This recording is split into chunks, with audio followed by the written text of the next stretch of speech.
C'est très intéressant de pouvoir un peu prendre de la distance par rapport à la pratique. Ça induit un travail de réflexion interne qui est très important. Savoir que les recherches que nous menons ont un impact sur la société, ça fait beaucoup de sens pour moi.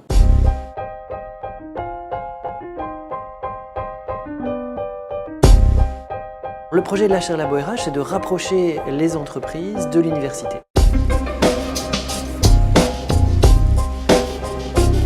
On se rend compte aujourd'hui qu'en fait on fait face aux mêmes défis, aux mêmes transformations du travail et qui nécessitent finalement de revoir la gestion des ressources humaines dans une perspective de management humain. Les thèmes qui sont abordés correspondent aux thèmes sur lesquels on doit vraiment réfléchir de manière prospective et ne pas avoir la solution toute faite mais avoir une réflexion avec d'autres partenaires. On se rend compte qu'on répond ensemble aux mêmes problèmes avec des expertises différentes. Donc on a tout intérêt à partager cela. Ça nous offre une possibilité de se confronter à ce qui se fait dans le monde académique, mais en même temps, ça nous ouvre aussi un réseau à d'autres entreprises en Belgique.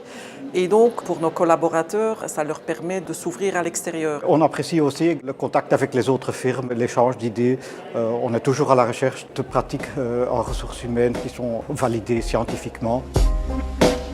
L'apport des partenaires dans les recherches, c'est vraiment d'avoir, au niveau de la construction des questions de recherche, de voir les thématiques qui, eux, les intéressent et puis qui peuvent émerger aussi, qu'on n'a pas spécialement déjà étudiées. Et puis après, dans la recherche elle-même, de pouvoir veiller à contextualiser aussi, d'avoir les données qui permettront d'enrichir aussi les données qu'on collecte pour s'assurer que ça puisse correspondre d'abord à leurs attentes, mais aussi nous donner des informations supplémentaires sur les données qu'on récolte et puis finalement d'avoir leur feedback. L'année passée, il y avait un thème qui nous parlait énormément, c'était la transformation du rôle du manager. On a un gros projet de changement culturel managériel et on a utilisé l'enquête réalisée par la chaire Labo avec la collaboration de toutes les entreprises pour justement la présenter en interne. Ça a pu donner une assise scientifique à ce qu'on avançait. Ça ouvre un peu les champs des possibles pour essayer d'explorer des pistes, peut-être en refermer certaines qui pourraient être trop inadaptées par rapport à nos besoins, mais vraiment apporter le support théorique dont on a besoin et le conseil dont on a besoin. Ça nous donne l'inspiration, l'énergie et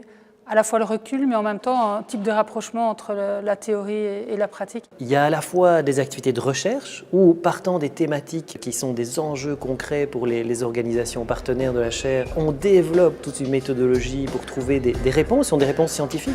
Et puis, ça permet aux entreprises partenaires de participer au développement de ces connaissances et puis de s'approprier ces résultats pour finalement transformer, s'en inspirer. Le fonctionnement de la chaire Labo RH permet d'éviter de se retrouver dans du trop conceptuel ou dans du peu pratique et fait un juste équilibre entre l'inspiration, le conceptuel, la littérature scientifique et les aspects, comment je le mets en pratique sur mon terrain, dans mon secteur, dans mon activité. On a aussi une dimension enseignement. La chaire permet d'organiser un cours de management humain et transformation du travail dans le cadre du master en GRH. Et puis on a aussi de la formation continue. Donc c'est-à-dire que les connaissances que nous produisons ensemble avec ces partenaires, on les enseigne et ça constitue aussi des données de recherche pour des publications scientifiques.